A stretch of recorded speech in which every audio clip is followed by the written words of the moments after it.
పాలమూరు జిల్లాకు భారీ పరిశ్రమ రాబోతోంది. 3,000 కోట్ల పెట్టుబడితో ఇండస్ట్రీ ఏర్పాటు చేసేందుకు జయరాజ్ ఇస్పాట్ లిమిటెడ్ కంపెనీ ముందుకొచ్చింది. థరూర్ మండలంలో 250 ఎకరాల్లో ఈ పరిశ్రమ ఏర్పాటు చేస్తామని ప్రకటించింది.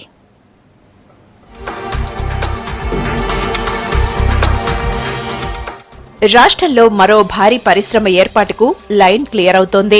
మహబూబ్ నగర్ జిల్లాలో స్టీల్ ప్లాంట్ నిర్మాణానికి జయరాజ్ ఇస్పాట్ కంపెనీ ముందుకొచ్చింది.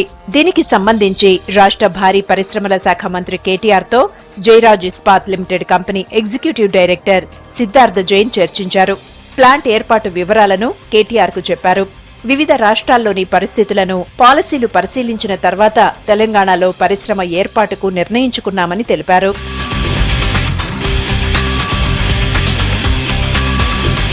₹3,000 కోట్ల స్టీల్ ప్లాంట్ ఇండస్ట్రీ ఏర్పాటు చేయనుంది జయరాజ్ ఇస్పాట్ కంపెనీ.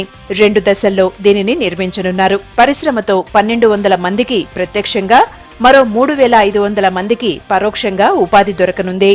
10 లక్షల టన్నుల వార్షిక ఉత్పాదకత సామర్థ్యంతో ప్లాంట్ను ఏర్పాటు చేస్తున్నారు. పరిశ్రమ ఏర్పాటుకు ప్రభుత్వం పూర్తిగా సహకరిస్తుందన్నారు మంత్రి కేటీఆర్. ఇందుకోసం పూర్తిగా సహకరించాలని పరిశ్రమల శాఖ ముఖ్య కార్యదర్శి అరవింద్ కుమార్ కు ఆదేశాలిచ్చారు.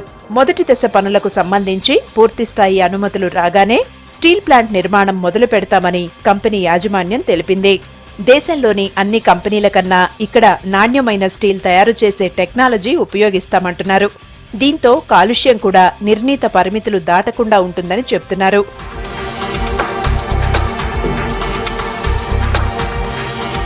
పాలమూరులో ఏర్పాటు చేయనున్న పరిశ్రమలో టీఎంటీ బార్లను తయారు చేస్తామని చెబుతోంది జయరాజ్ ఇస్పాట్ కంపెనీ. అటు కంపెనీ ఏర్పాటుకు పూర్తిగా సహకరించాలని మహబూబ్ నగర్ జిల్లా కలెక్టర్ను ఆదేశించింది ప్రభుత్వం.